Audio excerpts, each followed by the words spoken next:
Olá, personas! Está no ar a segunda temporada do Eias Pod Unila, um podcast com e sobre mulheres trabalhadoras e estudantes da universidade. Como você já sabe, o Eias Pod Unila é uma realização da Secretaria de Comunicação Social e aborda o universo feminino na universidade em suas mais variadas vertentes.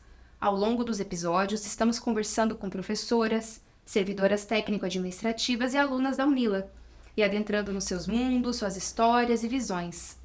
Falamos também sobre mulheres latino-americanas que inspiram a nossa comunidade acadêmica e sobre protagonismos femininos na cultura, na política e na sociedade latino-americana em geral. Eu sou a Mayara Godoy. E eu sou a Cida Maria. Esse podcast é veiculado nas plataformas de streaming nas mídias sociais da Unila. A nossa convidada de hoje, desse episódio de estreia da segunda temporada, é a Giovana Schmidt Farias. Ela é estudante do curso de Antropologia aqui na Unila, tesoureira do Centro Acadêmico de Antropologia Martina Piazza e diretora de Relações Internacionais da UNE. E tem mais, Mayara. A Giovana já atuou como coordenadora geral do Diretório Estudantil Latino-Americano dela e já foi representante discente como suplente no Comitê de Avaliação e Acompanhamento do Programa de Gestão e Desempenho. E além disso, ela representou a Unila e o Brasil em diversos eventos e conferências nacionais e internacionais. Foi até para a Rússia. Nossa, eu quero saber mais sobre essa trajetória, porque falar da Giovana e com a Giovana é falar de luta, de movimento estudantil, de como esse componente político está presente no ambiente universitário, nas pautas da educação pública. A Giovana, inclusive, foi uma das estudantes que esteve presente na posse da atual reitora da Unila, que contou com a presença do presidente Lula. A gente vai colocar aqui para vocês um trechinho do discurso dela. Nós estamos sem estrutura, né, no momento. Então, agora a gente vai ter a nossa estrutura, o sonho está ali do lado, e eu acredito que a Unila ainda vai ser referência no mundo inteiro. Então, é isso que eu quero para a Unila, é isso que eu desejo para a Unila e é isso que eu luto pela Unila. Que demais, Giovana. Seja muito bem-vinda.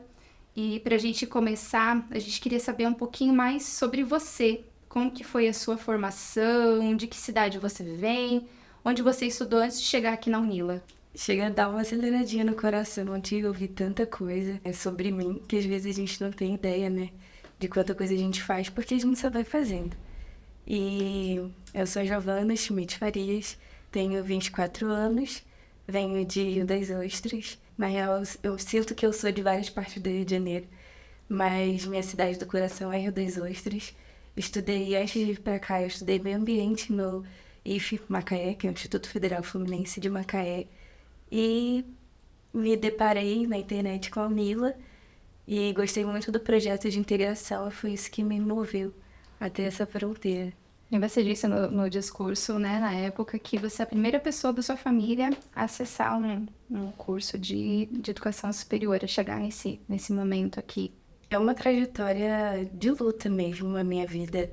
Ela nunca foi uma vida fácil. Sou filha de um eletricista / jardineiro e uma dona de casa. E que sempre lutaram para que eu tivesse uma boa educação, mesmo eles não tendo acesso. Então, a minha família também não foi uma família que teve muito acesso à educação. Então, sempre me incentivando de alguma forma até eu chegar a conseguir estar numa universidade federal. Então, por mais... Às vezes a gente sente que é pequeno, às vezes, mas para mim é uma conquista muito grande. Chegar em uma universidade federal, para mim já é uma conquista, porque os meus, que eu digo, a galera que estudou comigo antes, no ensino fundamental, no ensino médio, sua maioria, infelizmente, não está mais aqui para contar uma história de luta ou de superação. E é por eles que eu faço trabalho coletivo, eu penso no coletivo e faço política na tentativa de mudar o sistema para as pessoas como eu, que veio de favela, preto, e conseguirem viver, sabe? Conseguirem estar vivos, porque muitos amigos já não estão mais. Você fala muito assim que a sua história por si só já é uma história de luta, né? E você acredita que isso sempre esteve presente em você ou em algum momento isso te despertou para você se inserir nesses movimentos estudantis, nesses, vamos colocar assim, coletivos mais organizados mesmo, né? Porque eu acho que existem várias formas de luta, né? Existe a luta individual, como você coloca, da pessoa que está ali batalhando, trabalhando para criar sua família e dar uma condição para sua filha estudar, né? A história da sua família. E também existe essa luta organizada, os movimentos, né? Como que foi esse processo para você? Assim, você acha que isso já estava, digamos, no teu contexto? Ou teve algum fato, algum acontecimento que te levou para esse caminho? Então, eu acredito que isso sempre esteve em mim, porque sempre fui muito curiosa, questionadora. Minha mãe também, ela fala bastante, meu pai fala bastante, e não abaixa a cabeça, sabe? Então, eu acho que isso sempre esteve em mim, porque eu questionava tudo. Desde do fundamental, acho que as primeiras vezes que eu comecei a me movimentar foi, acho que com 12 anos, eu vi alguma coisa, acho que foi um ar-condicionado que explodiu dentro da minha sala. E aí eu fui para a sala da diretora, isso não pode acontecer, sabe? Isso não pode acontecer, a gente está tentando estudar e tal.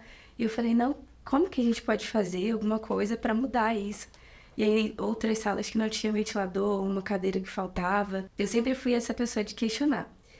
E acho que a primeira vez mesmo que eu fui fazer algo fora foi com 14, que eu fui para Minas Gerais participar de uma apresentação de orçamento participativo jovem que tinha na minha cidade.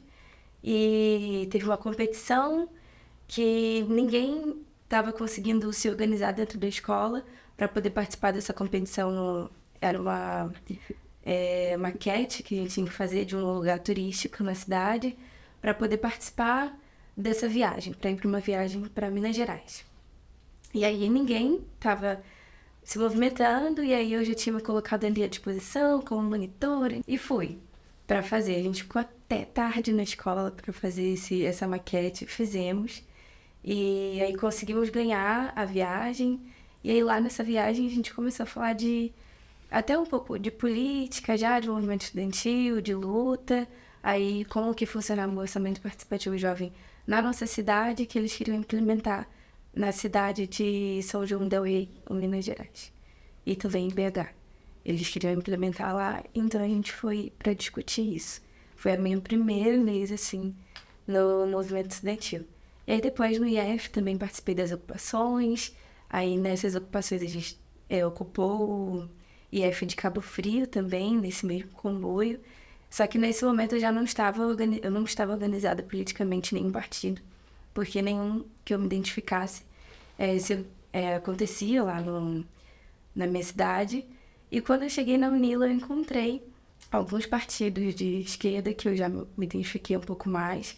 Participei de alguns coletivos até chegar no coletivo que eu atuo hoje, que é o Coletivo Para Todos, que é a Juventude Trabalhadora do PT. Que dentro do PT existem vários coletivos de juventude, e um deles é Para Todos, onde eu me identifiquei como jovem trabalhadora e estudante que eu sou. Comecei a atuar um pouco mais partidariamente, porque eu acredito que para a gente conseguir alguma coisa tem que ser em coletivo, tem que ser organizado de fato, porque eu acredito que a gente muda o sistema estando nele, fazendo presente e colocando os nossos corpos a estarem atuando naqueles espaços e sendo vistos para que consigam ser referências e assim mudar pessoas e ideias e mentes. Realidades, né? Realidades. Legal, você já tem uma trajetória aí, né? Assim, e como que é pra você, como que foi, como tá sendo ser uma mulher dentro desse movimento político, desse movimento estudantil, principalmente, né? E ser uma mulher negra também. Como que você se enxerga, como que você sente esse movimento, assim, para as mulheres? Não dá para romantizar, né? Porque, infelizmente, ser mulher em qualquer espaço no mundo é muito difícil, principalmente na política, onde a gente precisa se posicionar. E ainda falando como uma mulher negra, a gente ainda mais é viabilizada, entendeu? Na pirâmide social onde as mulheres negras estão localizadas, nós somos a base. Tipo, se a gente for entender a pirâmide, as mulheres mais favorecidas na educação são as mulheres brancas, depois vem os homens brancos, homens negros, e as mulheres negras estão na base. A gente é colocado, né, às margens da sociedade. Então, é muito difícil a gente conseguir se fazer ser ouvida. E quando a gente consegue chegar numa posição de destaque, seja ela uma posição como coordenadora do Diretório Estudantil Latino-Americano, aqui na Manila. Parece pequeno, mas já assim a gente consegue levar alguns jeitos aí. A galera começa a questionar, começa a pressionar, e aí quando a gente se posiciona, não gosta muito, e aí a gente recua, porque não se sente segura. Eu não me sentia muito segura, às vezes, em me impor, porque sempre tinha alguém para falar, mas você não pode fazer isso. Só que depois eu comecei a entender, não, eu posso. Eu tô aqui, eu vou me fazer ser ouvida, eu vou me posicionar, e quem não gostar, infelizmente não, eu convido. Eu convido para que faça junto comigo essa luta. Sempre foi esse sentimento de convidar a pessoa para fazer comigo, sabe? Já que você quer questionar, já que você não tá gostando da forma que está sendo feita, venha e faça comigo, porque eu preciso de ajuda, né? Tipo, nas movimentações a gente precisa de ajuda. Dentro do diretório a gente teve pessoas incríveis que fizeram trabalhos incríveis do Intercamp, lutando pelo passe livre, e as mulheres negras que estiveram comigo foram muito importantes, porque gera uma identificação, né? Quando a gente gera uma identificação, as coisas se multiplicam e conseguem ficar um pouco mais fortes. Exatamente, fortalece, né? Eu Sim. lembro que na primeira temporada que a gente conversou com a Sueli Crespa e conversou com a professora Ângela, né? E eu lembro muito bem da professora Ângela falando, assim, do peso, da dificuldade que era ser uma mulher preta num cargo de gestão, né? De estar à frente, né? De um instituto, de como a sua competência era questionada. Exatamente. Ainda hoje, Ainda né? hoje. Sim, exatamente isso. Eu lembro, foi um episódio muito marcante, que foi quando a gente fez uma assembleia geral para decidir se os estudantes iriam entrar em greve ou não, onde a gente conseguiu colocar 700 estudantes naquele auditório do CI, e que há muito tempo não via isso na UNILA, né? No movimento estudantil, tanta gente reunida num espaço. Eu olhava para aquela galera, eu pensava, meu Deus, o que eu vou falar, sabe? Na condução, tinha sempre algumas pessoas que ficavam falando alguma coisinha, sabe? Jogando alguma coisinha, falando que era mimimi, algumas coisas que eu tava falando, que eu tava trazendo, e sempre tacando uma faísca para tentar me fazer ficar com alguma raiva, alguma coisa, não sei o que eles queriam tirar de mim naquele dia, mas foi quando eu subi na mesa e falei, vocês vão me respeitar. É uma mulher preta comandando uma mesa, e é isso, vocês vão ter que aceitar, engole, sabe? E aí eu sou um pouco assim, eu afronto mesmo, por mais que eu tenha uma voz um pouco calma, quando eu preciso, eu subo na mesa, bato na mesa e falo, não, vocês vão ter que me ouvir. Porque eu sinto que quando eu nasci preta, nasci mulher, nasci fazendo as pessoas terem que me ouvir, sabe? Eu vou ter que fazer isso até eu morrer. Porque eu não aceito ser inviabilizada, assim, de nenhuma forma. Eu quero ser vista, eu quero ser ouvida, e não só por mim, pelos meus, como eu disse no começo, por quem já morreu, por quem tá vivo também, sabe? Porque é uma forma de luta, e não é só por mim, é pelos estudantes da UNILA, é pela UNILA, pelo projeto de integração, e tudo isso. E esses espaços, né, coletivos, e a gente sabe que dentro da própria universidade, não só na UNILA, né, dentro de espaços universitários, a gente sabe que existem disputas inúmeras, né, porque cada grupo, cada coletivo, cada categoria tem as suas demandas também, e é muito difícil conseguir contemplar todas, né, então, às vezes existem esses confrontos, né, que não no sentido... Não que você vá ter um confronto físico com alguém, mas às vezes um confronto de ideias, de posições, né, de opiniões, e aí você traz isso, né? Você sente que se fosse um homem branco falando, ele não precisaria subir na mesa para exigir o respeito, para exigir que ser ouvido? Porque acho que isso é um ponto também importante, né? Você falou assim, muitas vezes a gente tá falando, e isso é fato, a gente vê todos os dias, né? Quando você tá reivindicando simplesmente o respeito, você não tá querendo privilégios, né? Sempre tem alguém que fala, isso é mimimi, né? Mas só a pessoa que sente ali na pele aquela estar sendo calada, estar sendo invisibilizada, é que sabe que não é mimimi, né? Você sente que nesses espaços, porque querendo ou não, coletivos de luta também são espaços de poder, espaços políticos são sempre, né? Sempre tem esse fator que o fato de ser uma mulher negra e jovem, né? Porque você é muito jovem, assim, você já tá, né? Tomando a frente e brigando pelo que, né, pelo que é certo, pelo que é justo e tal. Você sente que tem esse componente a mais pesa, assim, no cotidiano, ou em outros espaços também, por exemplo, mesmo em outros locais, no convívio na sociedade, como que você sente essas questões? Em todos os espaços, é difícil falar como uma mulher preta, ou como mulher. É muito difícil, porque sempre tem alguém ou que vai questionar o que a gente está falando da nossa experiência ou da nossa sabedoria sobre o assunto, ou na intenção de dizer, não, eu sou melhor do que você, então, peraí, deixa que eu falo, sabe? Então, eu tenho sempre... eu não me coloco mais naquela posição só de esperar o cara terminar de falar para eu falar. Não, se eu tô falando e ele fala alguma coisa, eu falo mais alto. Ou senão eu peço, você pode esperar eu terminar de falar, por favor? E aí, alguns se tocam e outros ficam bravos. Mas aí, é um problema que eles precisam resolver com eles, dentro deles mesmo. Porque, como eu disse, eu preciso ser ouvida. Eu preciso me fazer ser ouvida. E eu preciso que a sociedade entenda que eu preciso ser ouvida. Então, é muito difícil, sim, dentro dos espaços políticos ou acadêmicos, conseguir falar, porque existe nessa disputa por fala, por saber mais, e nunca é a mulher ou a mulher preta que vai saber. São sempre eles, homens brancos, que vão conseguir falar de tudo, que vão saber falar de tudo. Então, a gente... Ou que pelo menos vão ter que validar o que você falou. Exatamente, porque já aconteceu o que acontece mais, assim.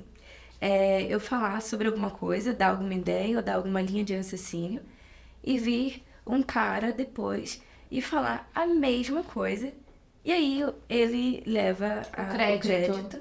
E eu fico, caramba, mas eu falei exatamente a mesma coisa. Às vezes até com as mesmas palavras.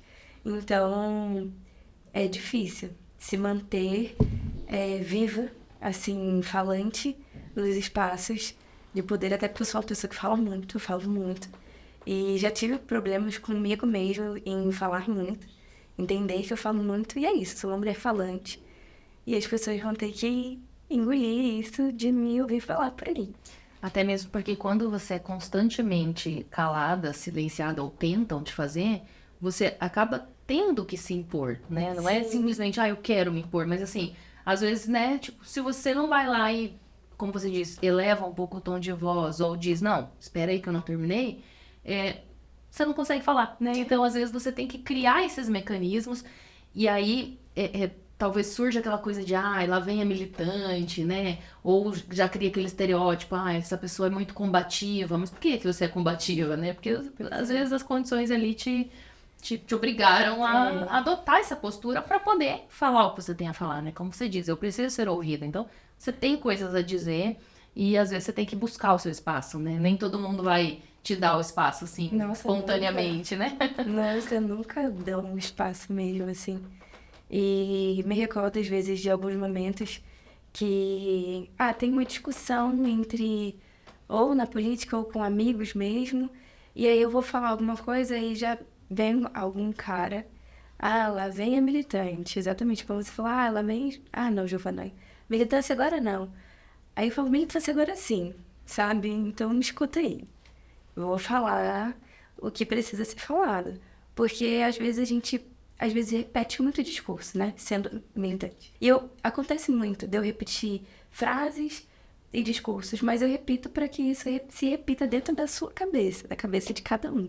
Porque pra gente se lembrar, fazer um exercício de que daquela luta é importante, sabe? o exercício que eu sempre falo para todo mundo e que já fica na cabeça de muita gente é de chegar em lugares e ver quantas pessoas pretas tem, sabe? E aonde elas estão.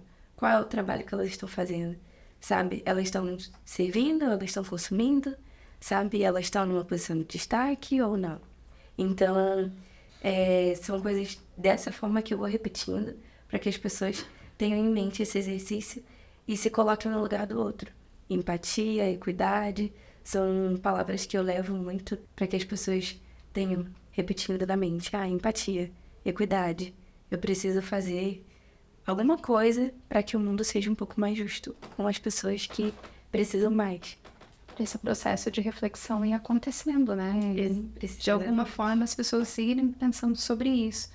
Isso vai além de você mesma, da sua trajetória. A gente está falando um pouquinho mais hoje sobre você e sobre essa luta.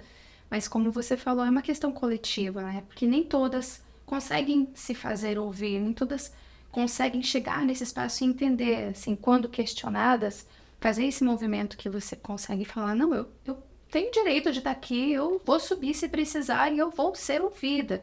Então, assim, por você e por tantas outras, esse movimento acaba sendo sempre coletivo, não é desvinculado, né? E acho que você tocou num ponto interessante, que é a questão da equidade, né? Acho que muita gente confunde igualdade e equidade, né? Sim. Você gostaria de explicar pra gente um pouquinho disso? Então, eu percebi essa palavrinha uma vez quando eu vi uma imagem numa rede social, onde tinha, acho que algumas caixinhas. E aí tinham 2 caixinhas e tinha um cara alto em cima da caixinha, mas aí tinha uma caixinha pequena, que era uma pessoa pequenininha, que não conseguia enxergar através do muro. Então, é sobre isso. Eu acho que é sobre a gente dar espaços e dar condições para que as pessoas consigam chegar, alcançar outros lugares, para que a gente consiga ver por cima do muro. E aí, acho que de uma forma mais informal. Por exemplo, as cotas. Para mim, as cotas é uma questão de equidade. E ainda assim, precisa ser melhorada com o tempo, porque as coisas vão mudando. Então, uma mulher branca, ela vai conseguir acessar um espaço de educação, ela vai conseguir se formar, vai ser bem tranquilo, em comparado a uma mulher negra, que provavelmente já desde do ensino fundamental, falando da minha trajetória um pouco, já vai sofrer com problemas de autoestima, de não reconhecimento, de se sentir incapaz de estar naquele lugar, naquele espaço. E já as pessoas brancas não, elas já têm algo que empodera elas desde cedo, sabe? Já se sentem mais à vontade nos espaços. Mais seguras. Representatividade, né? Você Porque se enxerga lá. A mulher branca se enxerga naquele lugar, que ela pode estar naquele espaço. Exatamente. E aí, eu sinto que as cotas, ela dá aquela escadinha para que a gente consiga chegar, pelo menos, tentar ficar na mesma altura que a mulher branca ali e enxergar através do muro. E conseguir enxergar ao mundo e acessar o mundo de uma forma um pouco mais fácil. Não só as cotas, como também, não só as cotas raciais, como cota de renda, enfim. A gente aprovou, né, agora a nova lei de cotas, que foi um avanço, assim, a gente conseguir inovar e mudar, porque precisa, né? A equidade está ali, em dar condição para que o menos favorecido consiga, pelo menos, chegar a alcançar o mesmo degrau para as pessoas que já estão favorecidas ali de alguma forma pela sociedade. E cada intersecção que você vai somando ali, né, vai colocando a pessoa realmente num lugar diferente. E esse acesso precisa ser visto pela pessoa. A gente também está hoje no debate sobre as cotas trans, né, assim, que a gente não tem garantias na graduação, né, nem na pós-graduação, enfim, mas tem um movimento que tem crescido assim nos últimos tempos, principalmente na pós-graduação. Agora na graduação, recentemente, algumas universidades já aprovaram cotas na graduação. É um movimento que está sendo discutido aqui na Unila também. Sim. Aos poucos está sendo construído, porque é isso, é pensar o quão difícil é para aquela pessoa primeiro se imaginar nesse espaço. Então tem 2 efeitos, tem o efeito imediato daquela pessoa ter o acesso, e tem o efeito secundário de você dar essa visibilidade para alguém desse grupo, que vai olhar e vai falar, nossa, olha lá, tem alguém que está lá, então eu também posso acessar esse espaço. E não é só acessar, né? Eu acho que tem a questão da permanência também, né? Porque não adianta, por exemplo, uma pessoa conseguir o acesso e chegar lá e sofrer violências, discriminação, ela vai abandonar, né? Então não é só o acesso, né? Eu acho que as suas lutas também falam muito sobre isso, né? É acessar e permanecer, né? Primeiro. Sobre as cotas trans, sim, lá no Rio de Janeiro já foi aprovada. Acho que foi na UERJ ou na UFRJ, uma das duas. E aqui na Unila já existe essa discussão, tem um tempo. A Frente Trans Unileira vem trazendo essa onda e eu espero que ela cresça e faça mesmo aí um arrastão aí pela Unila de fazer reconhecer as lutas trans, porque é importante, inclusive, fica aí a dica, a Frente Trans Unileira é uma organização muito importante, levantada aí por a Calma, IT, acredito que a Aurora também, são algumas pessoas que eu sei que estão fazendo parte. É muito importante, as cotas, elas precisam ser visibilizadas e precisam ser validadas e fazer com que as pessoas entendam o porquê que a gente precisa delas. Então, estamos falando sobre essa questão de permanência, né? Que a Cida puxou essa questão que... Assim, mas eu entendo que seja passo a passo também, né? A gente discute o acesso, né? E aí, quando você consegue garantir o acesso, já é um avanço, né? Mas aí, quando a pessoa acessa, como a gente torna esses espaços mais adequados para que ela possa permanecer e que tenha essas oportunidades, como a gente estava falando de equidade, né? Inclusão. Porque existe muita discussão sobre mérito, né? Mas a gente tem que ver que mérito sem oportunidade é uma coisa que não faz muito sentido, né? E você como uma líder, né? A gente pode dizer que você é uma líder, né? Nata, assim, a gente vê, né? Que como você disse, desde sempre eu ia lá, questionava isso, né? É de você, com certeza se fortalece, né? E você já foi eleita também para representar o Unila em outros eventos, né? Conferência Nacional Extraordinária da Educação. Como que é a sua experiência nesses espaços? Assim, como que é levar o nome da Unila e depois trazer também de volta essas experiências e ajudar a fomentar esses debates dentro e fora da universidade? Tá. Primeiro, sobre permanência, rapidinho. Não, por favor, né? Desenvolva. A gente vai ouvir você. Sobre permanência, é muito importante que sejam criados espaços. Espaços como o dela, como a Frente Trans Unileira, tem também o projeto da Feirinha, que é um projeto que eu sinto que acolhe todos os unileiros, que a Adriele faz um trabalho incrível na Feirinha. Então, espaços precisam ser criados para que a gente consiga ter um acolhimento dos estudantes que vêm, porque aqui na Unila a gente tem um diferencial, né? Não é como as outras universidades no Brasil. A gente tem pessoas que vêm de todas as partes do Brasil e da América Latina, às vezes do mundo, de outros países aí. E a gente precisa saber acolher essas pessoas, porque são culturas diferentes. Então, tem o coletivo colombiano, o coletivo de haitianos. Então, os alunos criaram isso, né? Eu tenho sempre a mania de falar aqui na Unila que os alunos fazem tudo. Porque os estudantes, eles movem muito a Unila e até pautas que não são nossas, a gente move também, sabe? A gente vai atrás. Então, eu acho que a Unila, como instituição, também precisa começar a pensar nesse tipo de acolhimento, sabe? A pensar nesses espaços e a começar a promover esses espaços. Porque, às vezes, nós, como alunos, não temos perna suficiente para seguir caminhando e sustentando isso. E até mesmo os instrumentos institucionais, né? Que precisam dar esse aporte, né? Exatamente, porque a gente já tem que sobreviver por conta de auxílio, falando de permanência de novo. O auxílio, ele não é suficiente, sabe? Ele não é suficiente, R$860. Não paga o aluguel mais aqui, sabe? Porque não é só aluguel. É aluguel, é comida, é permanecer dentro da universidade, porque nem sempre também a gente vai estar conseguindo fazer comida em casa, aquela correria do estudante. Então, garantir a permanência, não só financeira, como de moradia e alimentação, como também do acolhimento psicológico, afetivo, que precisa ter dentro da universidade. Isso. E é importante isso. É um combo, né?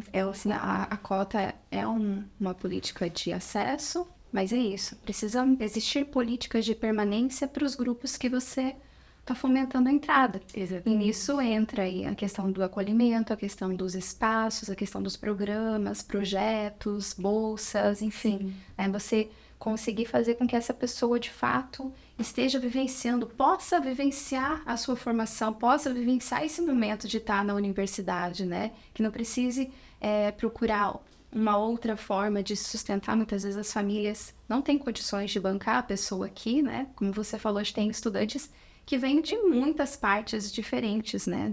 Da América Latina, do mundo.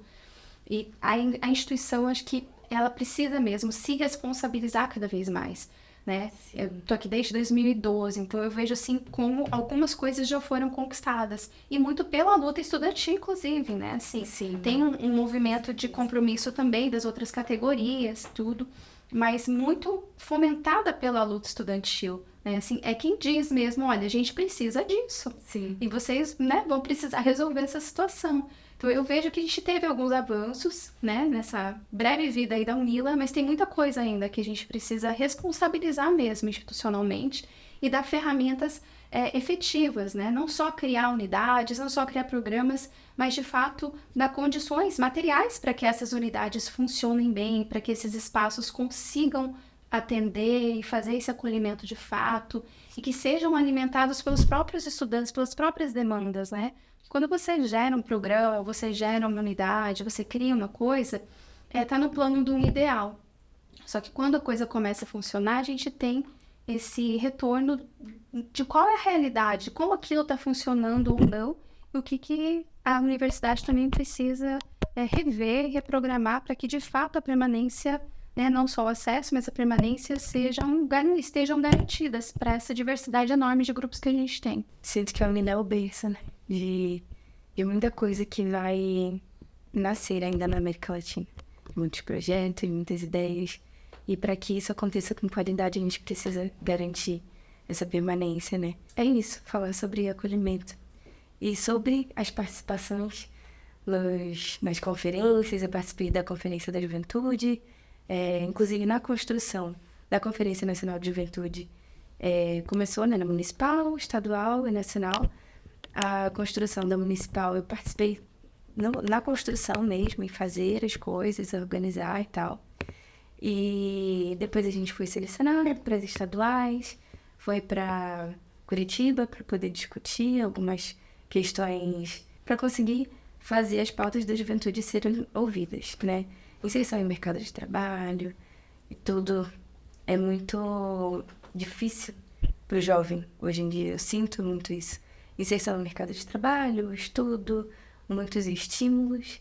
Então, a gente precisa organizar nossas pautas para que elas sejam ouvidas. E aí a gente foi para o Nacional também, que foi muito incrível encontrar estudantes de todo o Brasil e jovens de todo o Brasil. Foi onde a Foi em Brasília. Brasília. Isso. E a gente conseguiu discutir muita coisa, teve muita arte também. Teve bastante diversão, porque foi também um espaço que a gente conseguiu, um espaço cultural também que a gente conseguiu discutir, porque sempre que falam de juventude, remete a festa e alegria e tudo. Então foi isso, sabe? Foi discutir políticas públicas para a juventude com arte, alegria e cultura.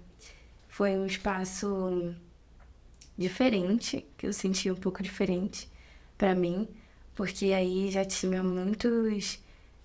tinham reitores, tinham professores, técnicos da Rede Federal de Ensino, estadual, enfim.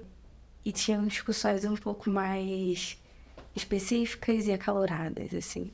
Porque tinham pessoas com muitas opiniões diversas, pessoas, inclusive, falando contra cotas, e foi aí que a gente teve que se posicionar.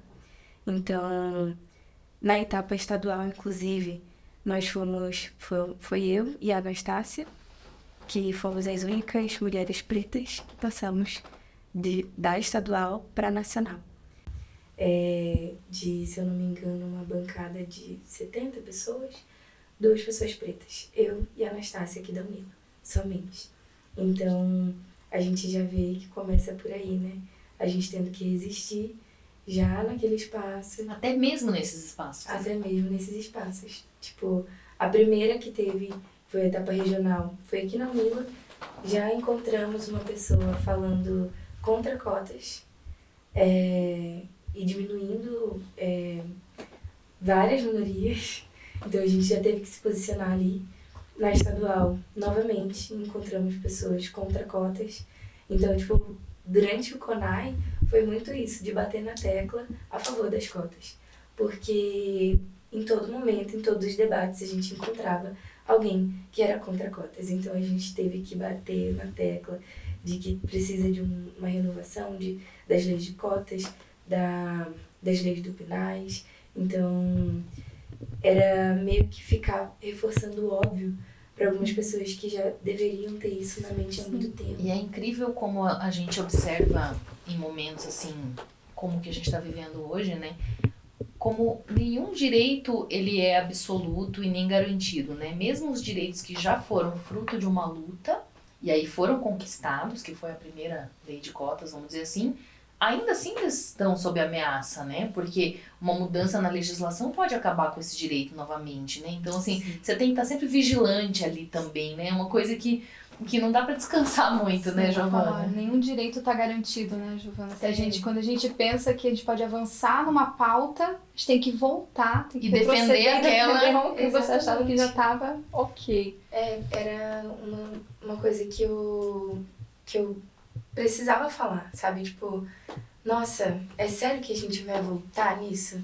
A gente precisa discutir o avanço, a renovação, a atualização. A melhora, dessas né? leis, Não... a melhora.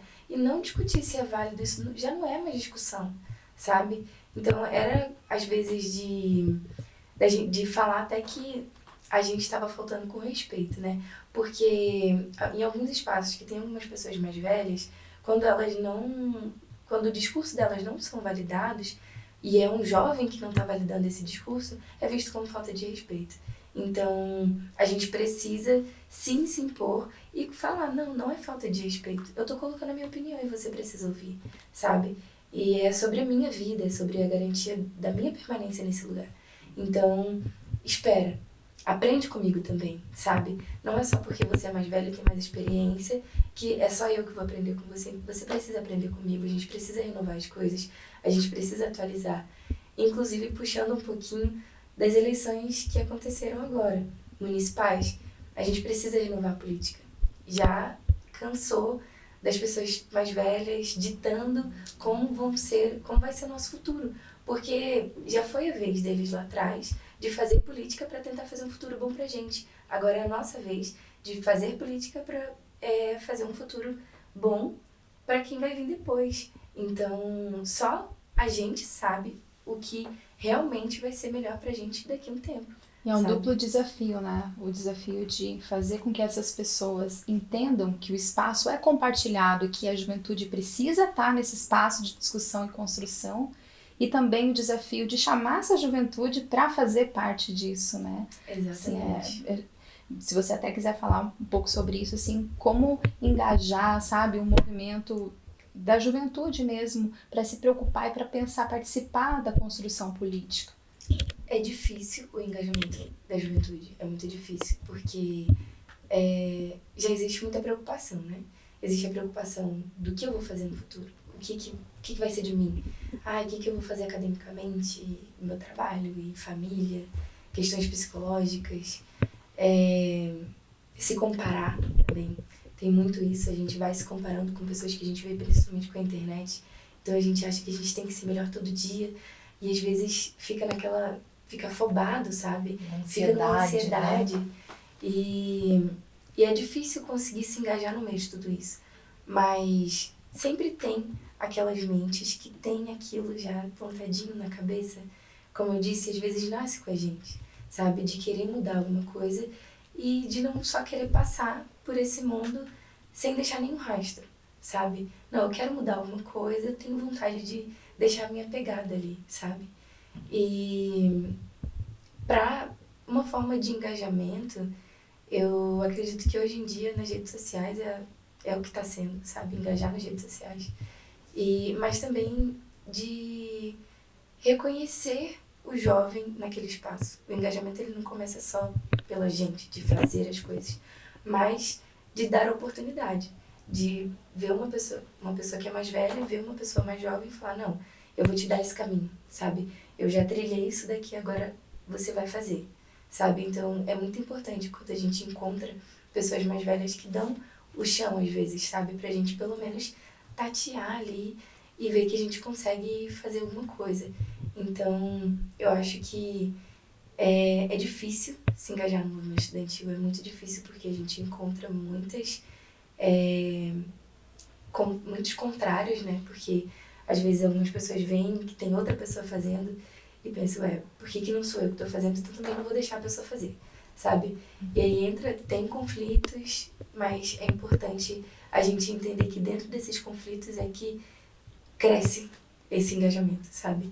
A gente precisa discutir, a gente precisa discordar para conseguir mudar algo, sabe? Não, beleza, a gente discordou aqui, mas a gente precisa continuar fazendo, sabe? Por isso mesmo, porque tem divergência de opinião, porque tem muitas vertentes de pensamentos e ideologia, e a gente precisa botar isso para frente. Um processo democrático, né? Sim. Esse é o processo democrático, de fato. Como uma teia mesmo, de alcançar os lugares. A gente, infelizmente, precisa se encaminhar aqui para o final, mas antes a gente queria que você contasse um pouquinho também dessa sua experiência no Festival Mundial de Juventude na Rússia, né? Ou seja, a gente vê assim, você já assumindo aí um protagonismo também, rompendo fronteiras mesmo, o mundão afora, levando o nome da Unila. E como que foi isso, assim? Conta pra gente. Em todo lugar eu sempre tento levar o nome da Unila. Assim, pode ser um lugar pequenininho ou um lugar grandão.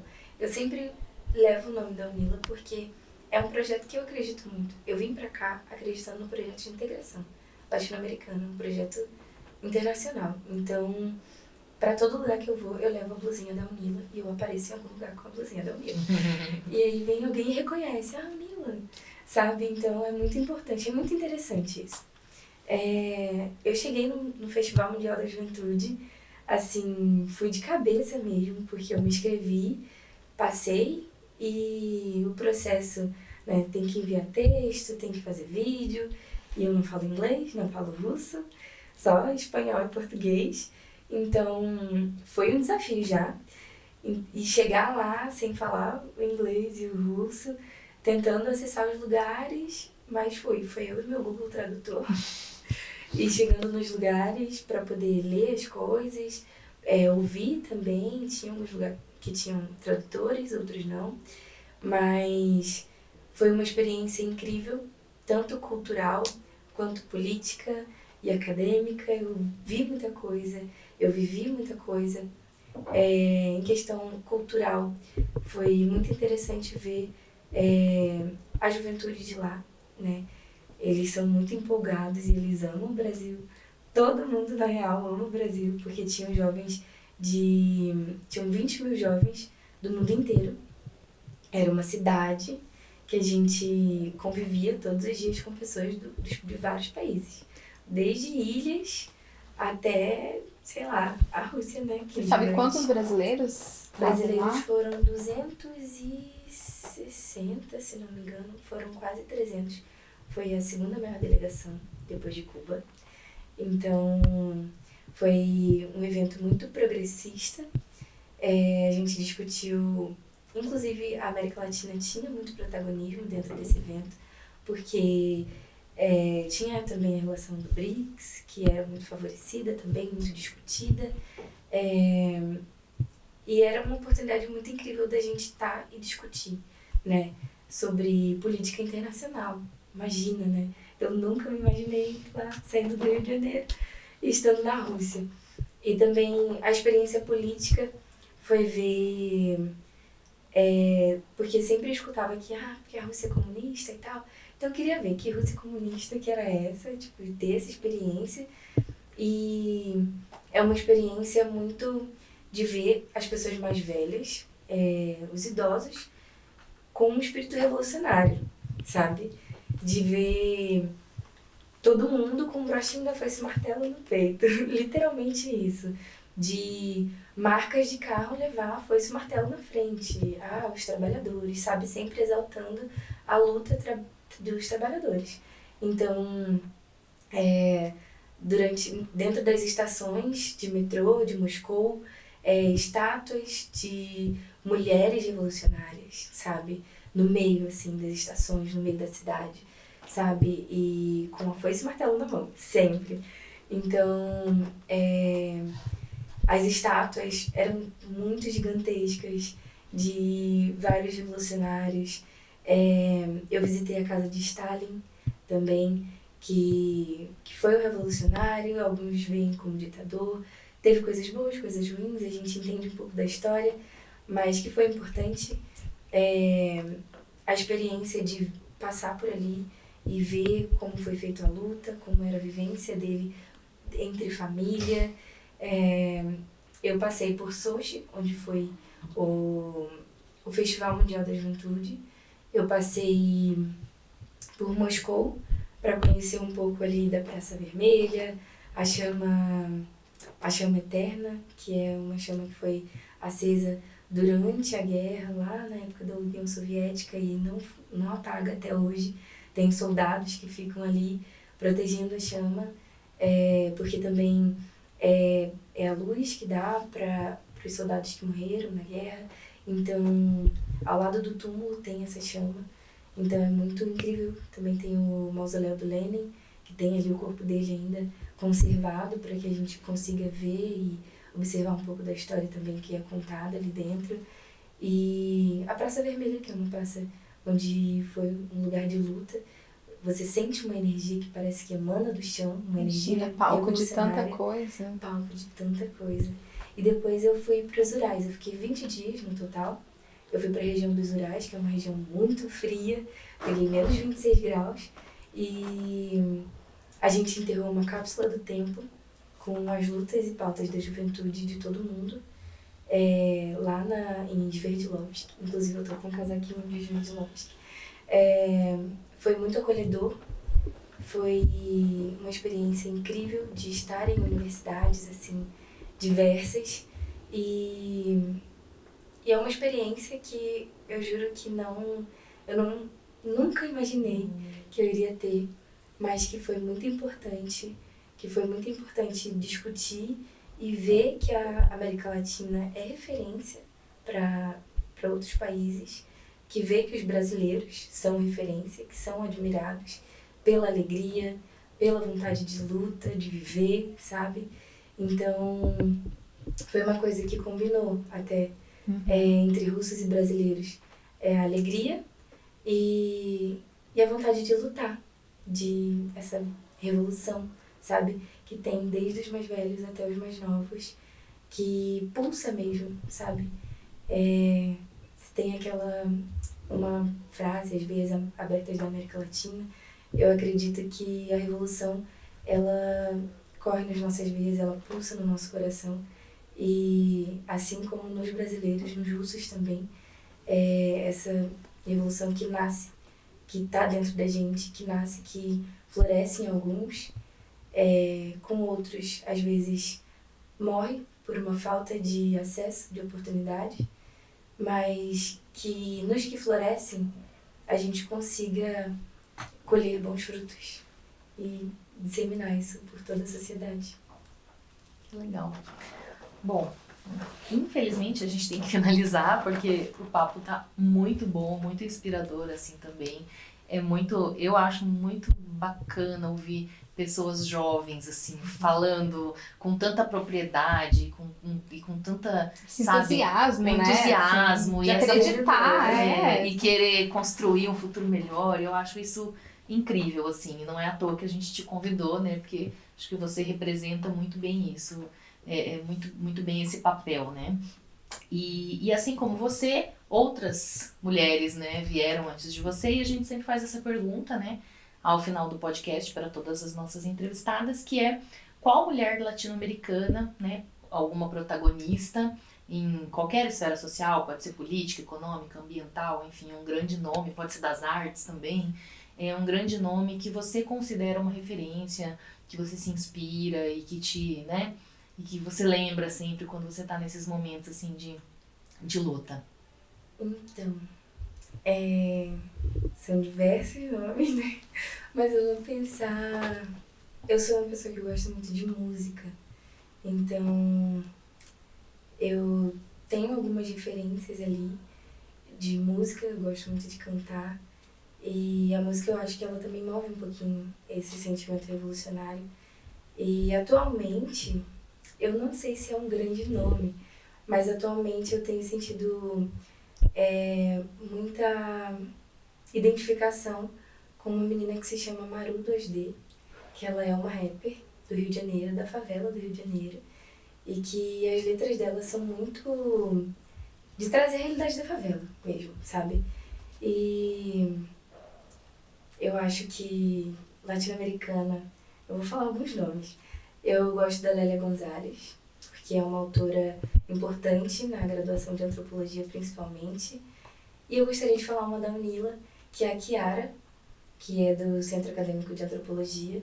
Ela é uma pessoa que eu lembro, assim, quando eu penso em referências, porque, inclusive, é uma pessoa que sempre nas falas traz referências bibliográficas, sabe? Tipo, muitos autores, em tudo que ela faz, tudo que ela fala, ela traz autores, traz referências e frases, sabe? E isso é muito bonito, eu gosto disso.